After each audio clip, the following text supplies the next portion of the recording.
Budget ನಮ್ಮ ಪ್ರಾಧಿಕಾರದ ಆದಾಯ ಏನಿದೆ ಅದರ ಇತಿಮಿತಿ ಒಳಗಡೆ ನಾವು ಬಜೆಟನ್ನು ಮಾಡಿದ್ದೀವಿ. ಬಜೆಟ್ ನಮ್ಮ ಸರ್ಕಾರದಿಂದ ನಾವು ಅದು ನಿರೀಕ್ಷೆ ಮಾಡೋಕ್ಕಾಗೋದಿಲ್ಲ. ನಮ್ಮ ಪ್ರಾಧಿಕಾರದಲ್ಲಿ ಏನು ಆದಾಯ ಇದೆ, ಏನು ಖರ್ಚಾಗಿದೆ, ಏನು ಹೊರಗಡೆಯಿಂದ ನಮಗೆ ಇನ್ಕಮ್ ಬರ್ತದೆ ಅದರೆಲ್ಲ ಆಧರಿಸಿ ನಾವಿವತ್ತು ಬಜೆಟನ್ನು ಮಂಡಿಸಿದ್ದೀವಿ. ಸುಮಾರು 6 ಕೋಟಿ ಸರ್ಪ್ಲಸ್ ಉಳಿತಾಯ ಬಜೆಟನ್ನು ನಾವು ಮಂಡಿಸಿದ್ದೀವಿ. ಹೊಸ ಯೋಜನೆಗಳನ್ನ ಗುಂಪು ಮನೆ ಕಟ್ತಕ್ಕಂಥ ಒಂದು ಯೋಜನೆ,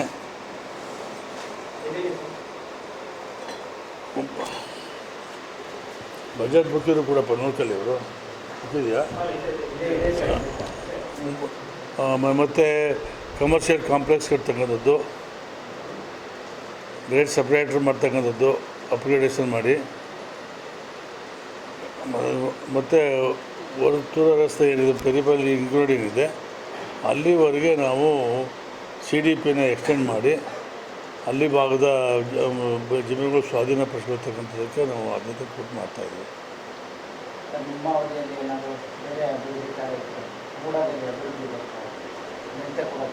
ಈಗ ನಮ್ಮ ಮಾನ್ಯ ಎಲ್ಲ ಸದಸ್ಯರು ಕೂಡ ಇವತ್ತು ಏನು ಪ್ರಾಧಿಕಾರದಲ್ಲಿ ಮೂಡಾದಲ್ಲಿ ಆದಾಯ ಇದೆ ಅಷ್ಟರೊಳಗಡೆ ನೀವು ಬಜೆಟ್ ಮಂಡಿಸಿದಿರಿ. ಇನ್ನೂ ಹೆಚ್ಚಿನ ಒಂದು ಮೈಸೂರು ನಗರಕ್ಕೆ ಹೆಚ್ಚಿನ ಒತ್ತಡ ಕೊಡ್ತಕ್ಕಂಥ ಇರಲಿ. ಸರ್ಕಾರ ಈ ರಾಜ್ಯದ ಮುಖ್ಯಮಂತ್ರಿ ಮೈಸೂರಿನೇ ಆಗಿರೋದ್ರಿಂದ ಸಿದ್ದರಾಮಯ್ಯ ಸಾಹೇಬರಿಂದ ನಾವೆಲ್ಲರೂ ಕೂಡ ಬರ್ತೀವಿ, ಸದಸ್ಯರೆಲ್ಲರೂ ಕೂಡ ಯೋಜನೆ ರೂಪಿಸಿ ಆ ಮೂಲಕ ಸರ್ಕಾರದಲ್ಲಿ ಅವರಿಗೆ ಮನವಿ ಕೊಟ್ಟು ಏನೇನು ನಾವು ಪ್ಲ್ಯಾನ್ ಇದೆ ಅದೆಲ್ಲೂ ಕೂಡ ಮಂಜೂರು ಮಾಡಿಸ್ಬೇಕು ಅಂತ ಹೇಳಿ ತೀರ್ಮಾನ ಮಾಡಿದರೆ. ಉದಾಹರಣೆ, ಒಂದು ಬಲ್ಲಹಳ್ಳಿ ಅಂತ ಹೌಸಿಂಗ್ಸ್ ಯೋಜನೆ ಸುಮಾರು 8 ವರ್ಷಗಳಿಂದ ಅದು ಹಾಗೇ ಇದೆ. 468 ಎಕರೆ ಜಮೀನು ಸ್ವಾಧೀನ ಆಗಿದೆ. ರೈತರಿಗೂ ಮತ್ತು ನಮಗೂ ಸ್ವಲ್ಪ 60-40 ಇತ್ತು, 50-50 ಆಗಿ ಕೂಡ ಅದನ್ನು ಇನ್ನೂ ಮಾತುಕತೆಯಲ್ಲಿ ಹಾಗೆ ಉಳಿದೋಗಿದೆ. ನಾವು 9ನೇ ತಾರೀಕು ಶನಿವಾರ ನಾನು ಅದನ್ನು ಸಭೆ ಮಾಡಿದ್ವಿ ಮತ್ತು ಮುಖ್ಯಮಂತ್ರಿಗಳು ಕರ್ಕೊಂಡೋಗಿ ಎಲ್ಲ ಸದಸ್ಯರನ್ನೂ ಆ ಯೋಜನೆಯನ್ನು ಜಾರಿ ತರ್ತಕ್ಕಂಥದ್ದು ಮಾಡಬೇಕಾಗತ್ತೆ. ಇನ್ನೊಂದು ಬೊಮ್ಮೇನಹಳ್ಳಿಲಿ 165 ಎಕರೆ ಜಮೀನನ್ನು ಈಗಾಗಲೇ ಸ್ವಾಧೀನ ಮಾಡ್ಕೊಂಡಿದ್ದಾರೆ. ಅವರು 50-50 ಒಪ್ಕೊಂಡಿದ್ದಾರೆ. ಅದೇನೋ ಅವರು ಇನ್ನೂ 10 ಎಕರೆಗೆ ನಗದನ್ನು ಕೊಡಿ ಅಂತ ಕೇಳ್ತಾ ಇದ್ದಾರೆ. ಅದು ಸರ್ಕಾರ ಲೆವೆಲ್ ಮಾತುಕತೆ ಮಾಡಿ ಮುಖ್ಯಮಂತ್ರಿಗಳು ಅಂತ ಅದನ್ನು ಮಂಜೂರು ಮಾಡಿಸ್ತಕ್ಕಂಥ ಕೆಲಸ ಮಾಡ್ತೀವಿ. ಇನ್ನೂ ಅನೇಕ ಯೋಜನೆಗಳಿದೆ. ಮೈಸೂರು ನಗರದಲ್ಲಿ ನೀವು ಪಾರ್ಕಿಂಗ್ ವ್ಯವಸ್ಥೆ ತುಂಬ ತೊಂದರೆ ಇದೆ, ಪಾರ್ಕಿಂಗ್ ವ್ಯವಸ್ಥೆ ಮಾಡ್ತಕ್ಕಂಥದ್ದು ಮತ್ತು ಇನ್ನೂ ಈ ಮೂಲ ಸೌಲಭ್ಯ ರಸ್ತೆಗಳಿರ್ಬೋದು ಎಲ್ಲವೂ ಕೂಡ ಇನ್ನು ಎಲ್ಲ ನಮ್ಮ ಈಗಾಗಲೇ ಬಡಾವಣೆ ನಿರ್ಮಾಣ ಆಗಿರ್ತಕ್ಕಂಥ 15-20 ವರ್ಷ ಆಗಿರ್ತಕ್ಕಂಥ ಬಡಾವಣೆಗಳಲ್ಲಿ ಮೂಡ ಇರ್ಬೋದು, ಖಾಸಗಿ ಬಡಾವಣೆ ಇರ್ಬೋದು, ಇವತ್ತೂ ಕೂಡ ಅವರಿಗೆ ಮೂಲ ಸೌಲಭ್ಯ ಒದಗಿಸ್ತಾ ಇರ್ತಕ್ಕಂಥ ಪರಿಸ್ಥಿತಿ ಇದೆ. ಅದನ್ನು ಮಾಡ್ತಕ್ಕಂಥದ್ದು. ಇನ್ನು STP ಇದು ನೀವು ಕೊಡಬೇಕಲ್ಲ, ಅದು ತಗೊಂಡೋಗಿ ಇರೋದು ಅದನ್ನು ಎಲ್ಲೆಲ್ಲಿ ಆಗಿಲ್ಲ ಎಲ್ಲ ಕಡೆ ಮಾಡಿಸ್ತಕ್ಕಂಥದ್ದಕ್ಕೆ ನಾವು ಸರ್ಕಾರದ ವತಿಯಿಂದ ಹಣ ಮಂಜೂರು ಮಾಡಿಸಿ ಅದು ಉತ್ತಮವಾಗಿ ಕೆಲಸ ಮಾಡ್ತಕ್ಕಂಥದ್ದು ಮಾಡಬೇಕಾಗುತ್ತೆ.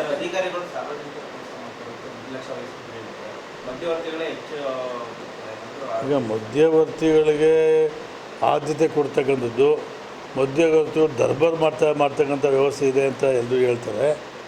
ನಾನು ಸೊರೋಗಿದ್ದರೆ ಮಧ್ಯವರ್ತಿಗಳು ನಮ್ಮೇನು ಮಾಡ್ತಾರೆ? ನಾನು ಸೊರೋಗಿದ್ದರೆ ಮಧ್ಯವರ್ತಿ ಏನು ಮಾಡೋಕ್ಕಾಗಿಲ್ಲ. ಆಯ್ತು ತಡೆಯಪ್ಪ ನೋಡ್ಕೊಂಡು ಏನಿದೆ ಇಲ್ಲಿ ಬಂದು ಅಂತ ಏನು ನಡೀತಾ ಇದೆ, ಸಾರ್ವಜನಿಕರು ಬರ್ತಾರೆ, ಸನ್ಮಾನ ಮಾಡ್ಬಿಡುತ್ತೆ, ಅದು ಮಾತಾಡ್ಸ್ಕೊಂಡು ಕೆಲಸ ಹೇಳ್ತಾರೆ. ಅಷ್ಟಕ್ಕೆ ಸೀಮಿತವಾಗಿದ್ದರೆ ಎಲ್ಲವೂ ಸೊರೋಗುತ್ತೆ. ನಾನು ತಪ್ಪು ಮಾಡಿದಾಗ ಹಿಡ್ಕೊತಾರೆ ಎಲ್ಲರೂ. 100ಕ್ಕೆ 100 ಭಾಗ ನಾನು ಅವತ್ತು ಹೇಳ್ತೀನಿ, ಇವತ್ತು ಹೇಳ್ತೀನಿ, ಅಂಥ ಅಧಿಕಾರಿ ಯಾರೇ ಇದ್ದರೂ ಕೂಡ ಅವ್ರ ಮೇಲೆ ನಿರ್ದಾಕ್ಷಿಣ್ಯ ಕ್ರಮ ತಗೊಳ್ತೀವಿ. ಇಲ್ಲ, ಅದು ಬೇರೆ ಪ್ರಶ್ನೆ. ಮಧ್ಯವರ್ತಿ ಇಲ್ಲ ಅಂದರೆ ಏನು ಕೆಲಸ ಮಾಡಬಾರ್ದು ಅಂತಿಲ್ಲ. ಇದು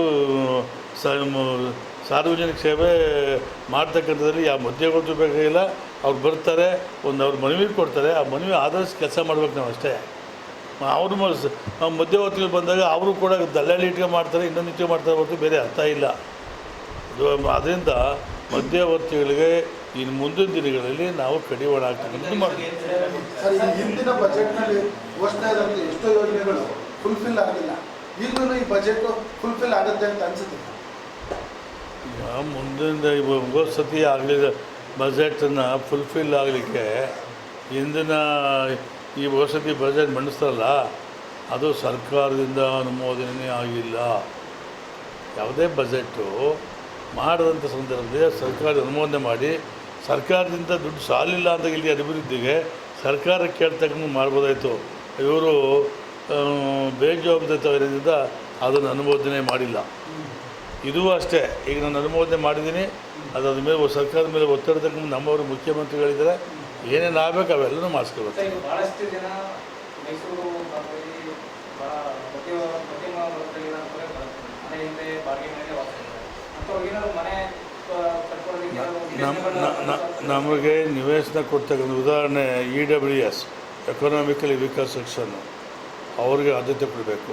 ಯಾಕೆಂದರೆ ಮೈಸೂರು ನಗರದಲ್ಲಿ ಎಲ್ಲ ಕೂಲಿ ಕಾರ್ಮಿಕರು ಇತರೆ ಎಲ್ಲ ಬೇರೆ ಬೇರೆ ಜನ ಎಲ್ಲ ಬಂದು ಬಡವರು ವಾಸ ಮಾಡ್ತಕ್ಕಂಥ ಹಿನ್ನೆಲೆಯಲ್ಲಿ ಅವರಿಗೆ ಎಕನಾಮಿಕಲಿ ವೀಕರ್ ಸೆಕ್ಷನ್ಗೆ ಮನೆ ಕಟ್ಕೊಡ್ತಕ್ಕಂಥದ್ದು, ಲೋ ಇನ್ಕಮ್ನವ್ರಿಗೆ ಮನೆ ಕಟ್ತಕ್ಕಂಥದ್ದು.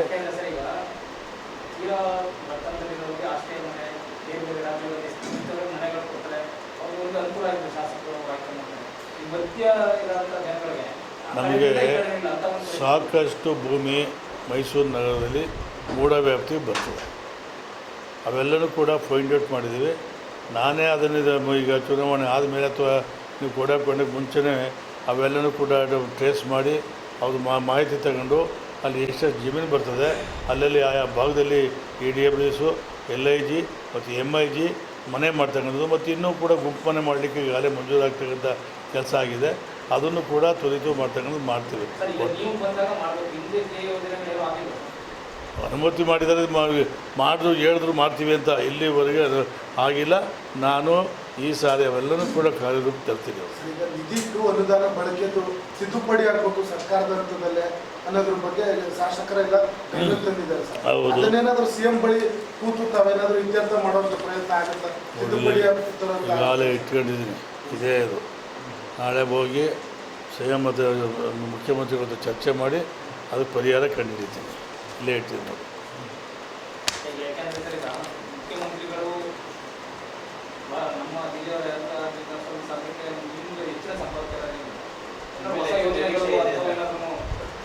ಮೈಸೂರು ನಗರಕ್ಕೆ ರಾಜ್ಯದ ಮುಖ್ಯಮಂತ್ರಿ ಸಿದ್ದರಾಮಯ್ಯ ಸಾಹೇಬರು ಈಗಾಗಲೇ ಸಾಕಷ್ಟು ಬೇರೆ ಬೇರೆ ಕ್ಷೇತ್ರದಲ್ಲಿ ಕೆಲಸ ಮಾಡಿದ್ದಾರೆ. ಮೂಢ ವ್ಯಾಪ್ತಿಯಲ್ಲಿ ಆಗ್ತಕ್ಕಂಥ ಎಲ್ಲ ಕೆಲಸಗಳನ್ನು ಕೂಡ ನಾನು ಅವ್ರಿಗೆ ಮನವಿ ಮಾಡಿ ನನ್ನ ಪೂರ್ಣ ವಿಶ್ವಾಸ ಇದೆ ಅದೆಲ್ಲನೂ ಕೂಡ ಮಂಜೂರು ಮಾಡಿಕೊಡ್ತಾರೆ. ಅದು ಪ್ರಾರಂಭ ಮಾಡಿಸ್ತೇನೆ. ಗುಂಪು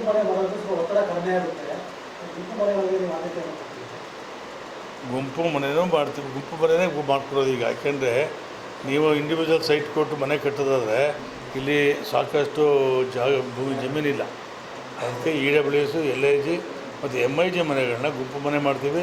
ಇನ್ನು 2 ಪ್ರಾಜೆಕ್ಟ್ ಆದರೆ ಅದು ಬಲ್ಲಳ್ಳಿ ಮತ್ತು ಬೊಮ್ಮನಹಳ್ಳಿ ಆದರೆ ಅದನ್ನು ಕೂಡ 20, 30, 30, 40, 30, 60 ಅದಕ್ಕೆ ಎಲ್ಲ ಸೈಟ್ ಕೊಡ್ತಕ್ಕಂಥದ್ದು ತ್ವರಿತ ಮಾಡ್ತೀವಿ. ಮಂಜೂರು ಆಗ್ಬಿಟ್ಟಿದೆ, ಅದು ಸ್ವಾಧೀನ ಆಗಿದೆ.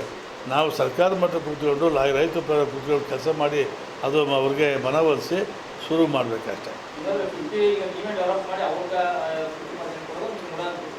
ಅಲ್ಲ 50 ಅಂದರೆ 50-50 ಅನುಪಾತ. ಅವ್ರಿಗೆ 50% ಅವ್ರಿಗೆ ಕೊಡಬೇಕು, ನಾವು 50% ತಗೋಬೇಕು. ನಾವು ಡೆವಲಪ್ ಮಾಡಿಕೊಟ್ರೆ ಅವ್ರು ಮಾಡ್ಕೊಳ್ತಕ್ಕಂಥ ಒಂದು ಸೈಟ್ಗೇನು ಬೆಲೆ ಇದೆ ಅದು ಅವ್ರಿಗೆ ಗೊತ್ತಾಗುತ್ತೆ. ಈಗ ಒಂದು ಕುಂಟೆಗೆ ಕನಿಷ್ಠ ಬಲ್ಲಹಳ್ಳಿಲಿ 5 ಲಕ್ಷ ರೂಪಾಯಿ ಇದೆ ಒಂದು ಕುಂಟೆಗೆ. ಅದು ನಾವು ಅಕ್ವೈರ್ ಮಾಡಿ ಡೆವಲಪ್ ಮಾಡಿಕೊಟ್ರೆ 5 ಲಕ್ಷ ರೂಪಾಯಿ ಎಷ್ಟಾಗುತ್ತೆ ನೀವು ಯೋಚನೆ ಮಾಡಿ. ಅದು ರೈತರಿಗೆ ಅನುಕೂಲ ಆಗುತ್ತೆ ಅಂತ ಬೇರೆ ಇಲ್ಲ.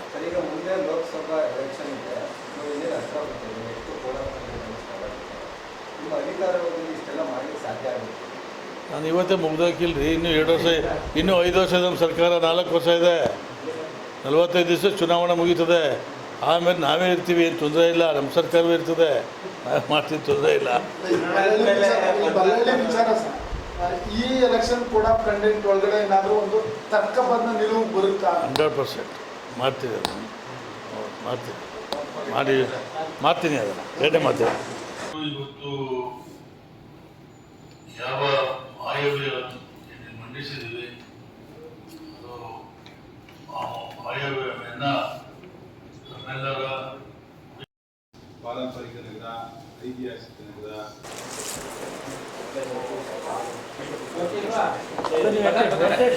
ಇಲ್ಲಿದೆ ಅಲ್ಲಿ ಬಂದು ಬನ್ನಿ ಸರ್ ನನಗೆ ಆ ಕಡೆ ನೋಡ್ತಾ ಇದ್ದೆ ಒಳ್ಳೆದಾಗಲಿ ಸರ್ ಒಳ್ಳೆದಾಗಲಿ.